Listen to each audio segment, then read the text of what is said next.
mais il y a aujourd'hui une espèce de fracture terrible entre la droite et la gauche, par exemple, entre une certaine droite et une certaine gauche. Il y a avec Jean-Luc Mélenchon et les siens une espèce de guerre civile qui s'installe volontairement. Je pense que la référence à 1793 et pas 1789, mais au pire de la Révolution française, c'est-à-dire la terreur, la référence que Jean-Luc Mélenchon et les siens font à la terreur, est clairement explicite. Le héros de Jean-Luc Mélenchon, c'est Robespierre, et Robespierre ne discute pas. Il envoie à la guillotine.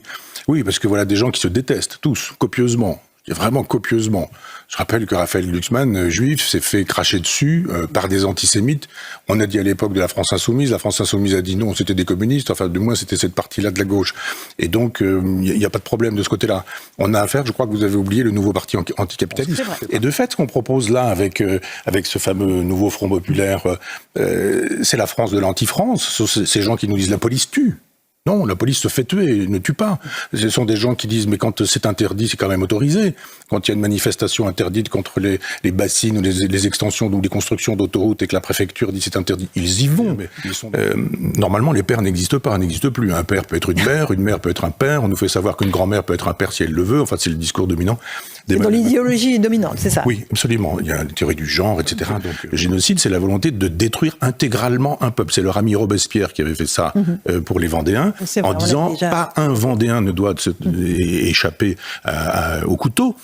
Les femmes, les enfants, et évidemment des gens qui n'en peuvent mais, quoi. Là, si vraiment il y avait un génocide, c'est pas seulement sur Gaza qu'il y aurait des problèmes, c'est sur la Cisjordanie. Il faudrait détruire les Juifs, les Palestiniens. Eh bien, il y aurait aujourd'hui des traitements militaires sur la Cisjordanie. Il n'y a rien sur la Cisjordanie. Ça n'est donc pas un génocide. Et ce sont des éléments de langage retournés par tous ces gens-là qui estiment qu'ils instrumentalisent la Shoah à des fins antisémites. On va leur offrir même l'aide juridictionnelle à ces gens qui ont des OQTF alors qu'ils sont dans l'illégalité.